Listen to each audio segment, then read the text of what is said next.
আপনারা দেখতে পাচ্ছেন যে আমরা এখন সিটি সেন্টারে এতে রয়েছি। তো ইকো পার্কে রয়েছি। তো ইকো পার্কে এখানে 7 ওয়ান্ডার্সের সামনে আমরা রয়েছি।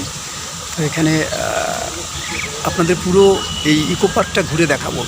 যারা যারা আপনারা ইকো পার্কে এখনও পর্যন্ত আসতে পারেননি তাদের জন্য এটা একটা মোক্ষম সুযোগ। আপনাকে পুরো ইকো পার্কটা ঘুরে ঘুরে দেখাবো কেমন লাগে। তো চলুন দেখা যাক ইকো পার্ক আজকে। চলুন। হ্যালো বন্ধু, আমরা ইকো পার্কে রয়েছি। ইকো পার্কের যে 7 ওয়ান্ডার্স আছে সেই 7 ওয়ান্ডার্সের ভিতরে আমরা আছি। আসলে কলকাতা শহরের একটা বিখ্যাত দেখার প্লেস বলতে পারেন এই ইকো পার্ক। ইকো পার্কের ভিতরে যেভাবে এই প্রত্যেকটা বিষয়কে তুলে ধরা হয়েছে সেটা কিন্তু দেখবার মতন। আমরা ইকো পার্কটাকে আপনাকে দেখাবার চেষ্টা করছি। আমরা প্রথমেই যেতে যেতে ইকো পার্কের 7 ওয়ান্ডার্সে ঢুকলে প্রথমে এরকম একটা ব্রিজ দেখতে পাবে। এর ভিতর দিয়ে একটা ক্যানেল রয়েছে, এটা ম্যানমেড ক্যানেল। সেই ক্যানেলের উপর দিয়ে এরকম ব্রিজ করা রয়েছে। ব্রিজটা পার হলে দূরে আপনারা দেখতে পাচ্ছেন তাজমহল। ঠিক আছে, তাজমহলের মধ্যে আপনারা হয়তো সেই ডাইমেনশনটা পাবেন না যেটা অরিজিনাল তাজমহলে, কিন্তু তাজমহলটাকে যেভাবে তুলে ধরার চেষ্টা করে এবং তাজমহলের যে ক্ষুদ্র ক্ষুদ্র কাজগুলোকে এখানে তুলে ধরা হয়েছে সেটা কিন্তু বেশ ভালো। আপনারা কাছে গিয়েও তাজমহলটাকে দেখতে পারবেন। একদম কাছে গিয়ে তাজমহলের যে ছোটো ছোটো কারুকার্যগুলো সেটা দেখতে পারবেন। তো আপনারা দূরে দেখতে পাচ্ছেন যে আমরা যাচ্ছি আস্তে আস্তে কাছে। ওটা জর্ডানে অবস্থিত পেট্রা। ঠিক আছে, আমার পেট্রার সামনে আস্তে আস্তে যাচ্ছি ব্রিজটা ক্রস করে।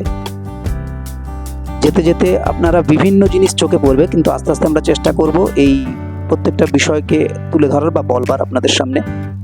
ইকো পার্কের মধ্যেই 7 ওয়ান্ডার্সে আপনার টিকিট 50 টাকা করে টিকিট আছে। এখানে আপনারা টিকিট কেটে আপনারা ঢুকতে পারবেন এবং ঢুকলেই আপনারা এই সমস্ত 7 ওয়ান্ডার্স দেখতে পাবেন। এই দেখতে পাচ্ছেন দূরে যেটা দেখা যাচ্ছে, এখানে আপনারা টিকিট কেটে আপনারা ঢুকতে পারবেন এবং ঢুকলেই আপনারা এই সমস্ত 7 ওয়ান্ডার্স দেখতে পাবেন। এই দেখতে পাচ্ছেন দূরে যেটা দেখা যাচ্ছে, হ্যাঁ, এটা জর্ডানে রয়েছে।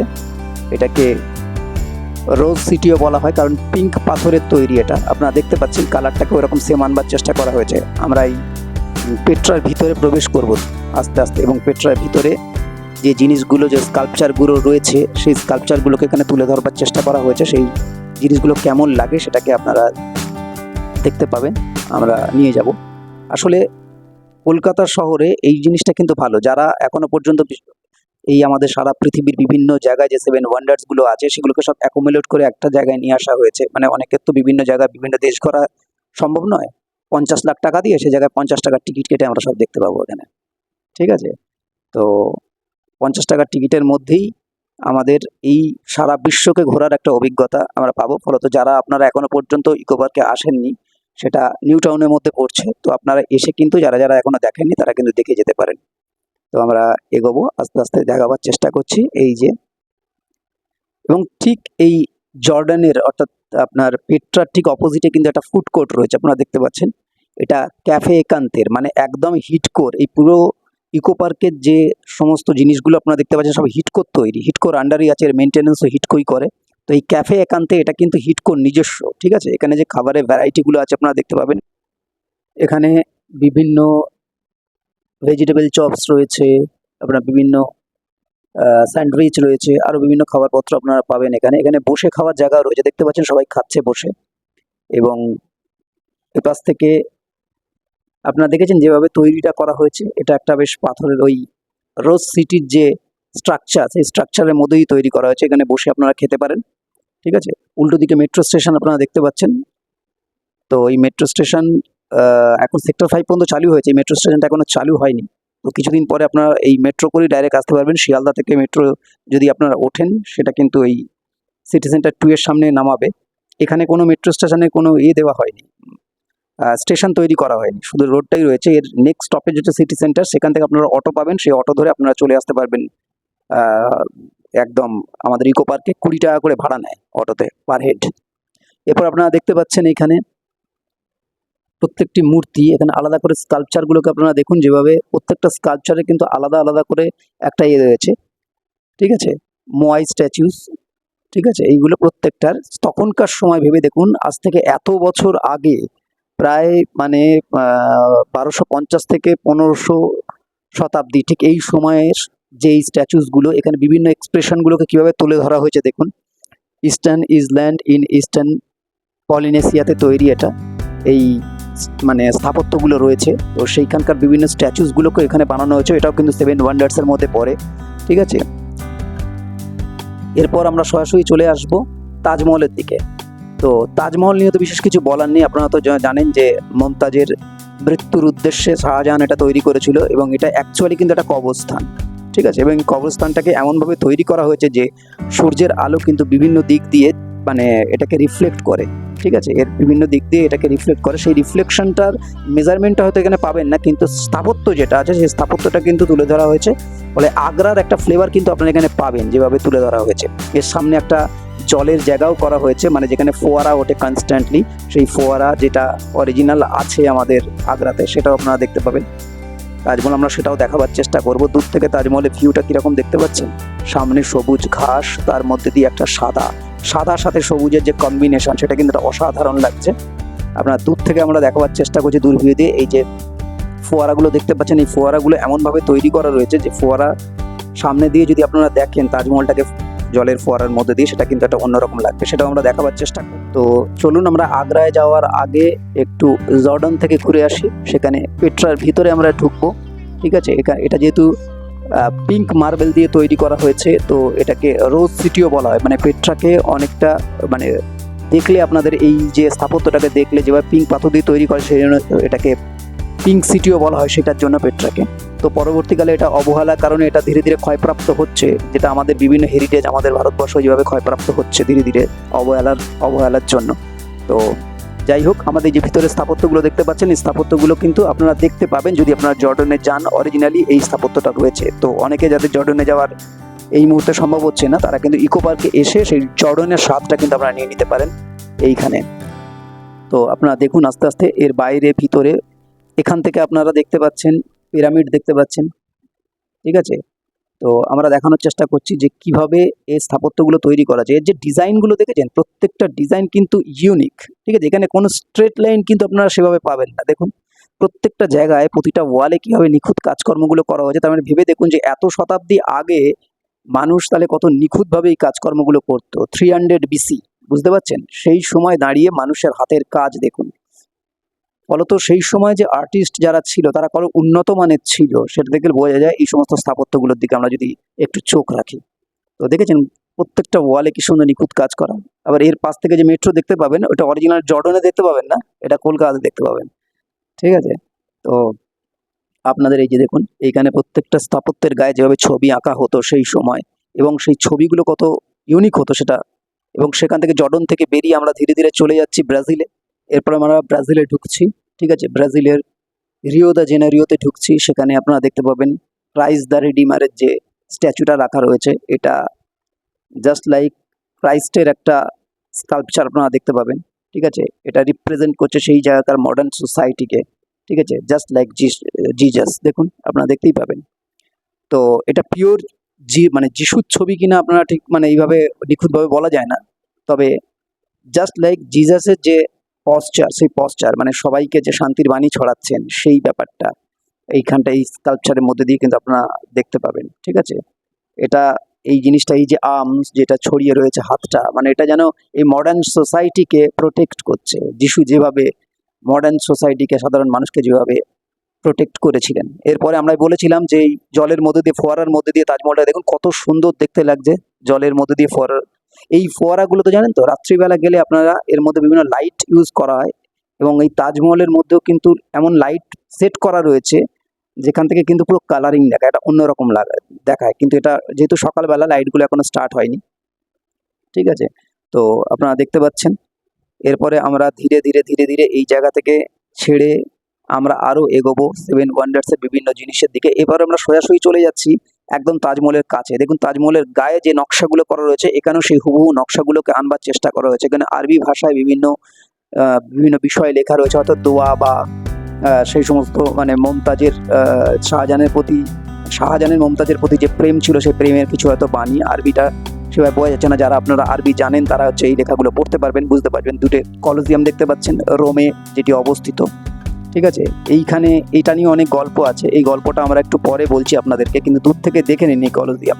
এখানে একসময় মানুষের সাথে পশুদের যুদ্ধ করানো হতো, ঠিক আছে। তো সেই জিনিসটা আপনারা এই কলোজিয়ামের মধ্যে সেই সময় হতো, এটা এক ধরনের শাস্তি, বা এই সময় কিছু মানুষ ছিল যারা কিন্তু এইটাকে এনজয় করতো, এই লড়াইটাকে এনজয় করতো, এবং এইভাবে শাস্তি প্লাস এনজয় দুটোই এই কলোজিয়ামের মধ্যে হতো, যেটা একদল এনজয় করছে, একদল শাস্তি পাচ্ছে।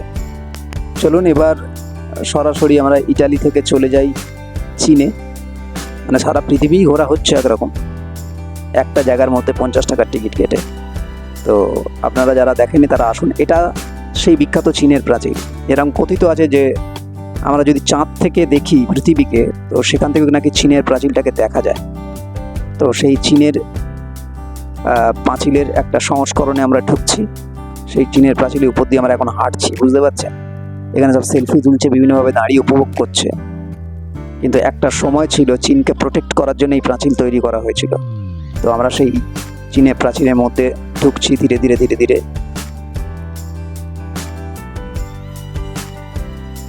এই চীনের প্রাচীরের মধ্যে এই যে ছোট ছোট টোমগুলো করা রয়েছে না, এই জায়গাগুলোতে বিভিন্ন প্রহরীরা থাকতো যারা পাহারা দিত এই চীনের প্রাচীরকে। তো সেই জন্য এই জায়গাগুলো তাদের থাকার জায়গা, তাদের পাহারা দেওয়ার জায়গা। সেই জায়গাগুলোকে আমরা দেখাচ্ছি। এটা প্রায় 7300 কিলোমিটার লম্বা জায়গা জুড়ে রয়েছে এটা সাংহাইয়ে, ঠিক আছে? তো এটা আস্তে আস্তে আস্তে আস্তে আমাদের ঘুরে দেখাবার চেষ্টা করছি। পুরো চীনের প্রাচীর ঘুরতে গেলে তো আপনাদের একদিনও কম পড়ে যাবে, কিন্তু আমরা কয়েক মিনিটের মধ্যে পুরো চীনের প্রাচীরকে আপনাদের সামনে তুলে ধরার চেষ্টা করছি। এর আশেপাশের যে ভিউগুলো দেখুন, দেখে অনেকটা মনে হচ্ছে না যে এটা সত্যি সত্যি চীনেই অবস্থিত, আমরা চীনে দাঁড়িয়ে রয়েছি। ঠিক এই কারণেই ইকো পার্ক জায়গাটা এত পপুলার জায়গা, এটা একটা দর্শনীয় স্থান হয়ে দাঁড়িয়ে গেছে। তো আপনারা অবশ্যই আসুন, আসলে দেখতে পাবেন এই সমস্ত জায়গাগুলো। ডাইরেক্ট ভিজিট করলে বুঝতে পারবেন এই জায়গাটা একটা অন্যরকম ফিল আপনাদের মধ্যে ক্রিয়েট করবে, একটা অন্যরকম ভালো লাগা তৈরি করবে। তো আমরা ধীরে ধীরে ধীরে ধীরে চলে যাব সেই চীনের প্রাচীরকে ধরে শেষ পর্যন্ত তার। তো দেখুন চীনের প্রাচীরের মধ্যে দিয়ে আমরা কিন্তু এগোচ্ছি ধীরে ধীরে ধীরে ধীরে। বাইরের ভিউটাও দেখানোর চেষ্টা করছি। আমরা আবার চলে যাচ্ছি সেই চীনের প্রাচীর ধরে ধরে আমরা এগোচ্ছি। তো নর্মালি আমরা একটা ব্রাউনিশ কালার আমরা কিন্তু দেখতে পাই অরিজিনাল চীনের প্রাচীরে, সেটা কালারের জন্য বা সূর্যের আলোর জন্য হতে পারে, কিন্তু এখানে একটু একটু মেটে মেটে কালারে আমরা পুরোটা দেখছি। কিন্তু অরিজিনাল কালারটা কোনটা সেটা কিন্তু যারা অরিজিনাল চীনে গিয়েছেন এবং যারা দেখেছেন তারা এই ডিফারেন্সটা কিন্তু ক্রিয়েট করতে পারবেন। তো আমাদের কাছে কিন্তু এই কালারটা নিয়ে একটুখানি কনফিউশন রয়েছে যে অরিজিনাল কালারটা কোনটা, এইটা না অরিজিনাল আমরা যেটা দেখি, অরিজিনাল যেটা দেখি সেটা সত্যি, কিন্তু সেটা কালারটা কি এইটা, না সূর্যের আলোর জন্য কালারটা একটু ব্রাউনিশ লাগে অরিজিনাল, সেটা কিন্তু আমাদের দেখার বিষয়। তো আমরা প্রাচীর ধরে এগোচ্ছি ধীরে ধীরে। প্রচুর লোকজন আসছে। এটা শীতকালে আপনারা কিন্তু পা ফেলার জায়গা পাবেন না, মানে এত মানুষজন এখানে দেখার জন্য আসে। আমরা যেহেতু এখন শীতকাল নয়, বর্ষার মরশুম, তো সেক্ষেত্রে আমাদের লোকজন একটু কম পেয়েছি আমরা, কিন্তু বেসিক্যালি কিন্তু শীতকালে প্রচুর পরিমাণ, বা শীতকাল বলবো না, যদি ছুটির দিনেও যান সেখানেও কিন্তু প্রচুর দেখতে পাবেন। এই যে আবার চলে আসে কলোজিয়াম বলছিলাম না, এর বিভিন্ন রকম ব্যাখ্যা রয়েছে, এটা নিয়ে বিভিন্ন রকম ঐতিহাসিক কথোপকথনও রয়েছে অনেক রকম। এই সমস্ত জায়গায় এগুলো কিন্তু অ্যাকচুয়ালি এমন একটা জায়গা যে জায়গার মধ্যে কিন্তু বিভিন্ন জন্তুদের কিন্তু রাখা হতো, এক একটা খোপে বিভিন্ন জন্তু। তো দেখতে পাচ্ছেন এখানে বিভিন্ন জন্তু যে রাখা হতো তাদের কিন্তু খেতে দেওয়া হতো না, তারা প্রায় না খাওয়া অবস্থা থাকতো। ফলে সেই সময় যখন যুদ্ধ করানো হতো, মানুষদের সাথে তাদের খেলা করানো হতো, বা তাদের সাথে মানুষদের এবং পশুদের যে যুদ্ধের জায়গাটা থাকতো, সেখানকার রাজারা কিন্তু এই যুদ্ধটাকে উপভোগ করতো। এবং সেই প্রায় ভুকা শের বলতে পারেন যারা, বা ভুকা সিংহ যে সমস্ত আছে, বা বাফেলোর সাথে এদের লড়াই করানো হতো। এবং সেই লড়াইয়ে যদি তারা বেঁচে আসতে পারতো তারা বেঁচে যেত, যদি না বেঁচে আসতে পারতো তারা সেখানেই তারা মৃত্যুবরণ করতো, এবং সেই পশুদের খাবার হয়ে যেত। এবং যারা রাজা আছে বা রাজার পারিষদরা তারা কিন্তু সেটাকে উপভোগ করতেন। এই যে দেখতে পাচ্ছেন আপনারা বাঘ সিংহ স্ট্যাচু করে রাখা আছে, এদের সাথে লড়াই করানো হতো। ঠিক এরকম একটা দৃশ্য ছিল, যদিও এর এখন সাউথ অংশটা ভেঙে পড়ে গেছে। তো সেই ভাঙা অংশ, যে ভাঙা পাথর, সেই পাথরগুলোকে দিয়েও কিন্তু অন্য অন্য বিল্ডিং তৈরি করা হয়েছে, কিন্তু সেই ভাঙাটাই আমরা দেখতে পাই। কিন্তু বিভিন্ন ছবিতে দেখবেন যে এই কলোজিয়ামের যে ভাঙা যে স্থাপত্য, সেই জিনিসটাই আমরা দেখতে পাই, ভাঙা অংশটাই দেখতে পাই। কেন ভেঙেছিল? কারণ সেখানে একটা আর্থকুইক হয়েছিল, সেই আর্থকুইকের জন্য একটা অংশ দক্ষিণ দিকটা ভেঙে পড়ে গিয়েছিল। তো সেই অবস্থাতেই রয়েছে সেই ঐতিহাসিক দৃশ্য। এই যে দেখতে পাচ্ছেন বসে বসে সবাই দেখছেন, রাজা এবং তার পরিষদবর্গ এরা সব দেখছে এই লড়াইটাকে। তারা দেখতো, এইভাবে উপভোগ করতো উপর থেকে, তারা এই নিচেই যুদ্ধটা হতো মানুষ এবং পশুর মধ্যে। তাহলে কি ভয়াবহ একটা চিত্র সেই সময় তৈরি হতো বুঝতে পারছেন, সেরকম কি নৃশংসভাবে শাস্তির ব্যবস্থা করা হতো সেই সময়। তো এইটা আপনারা দেখতে পাবেন ইকো পার্কে, আপনারা যদি আসেন অবশ্যই দেখতে পাবেন। এবং চীনের পাঁচিল দিয়ে আমরা ধীরে ধীরে পাঁচিলের নিচের দিক দিয়ে আমরা চলে যাচ্ছি, ধীরে ধীরে এগোচ্ছি। এখানে আপনাদের একটা জিনিস বলে রাখি যে এই সমস্ত জায়গায় এসে অনেক সময় কিন্তু টয়লেট নিয়ে মানুষের কিন্তু বিভ্রান্তি সৃষ্টি হয়, টয়লেটের প্রবলেমও হয়। কারণ সেই সময় দেখা যায় যে টয়লেট আশেপাশে কোথাও পাওয়া যাচ্ছে না, বা টয়লেটটা কোথায় পাবো সেই ইনফরমেশনটা আপনারা দিয়ে রাখি।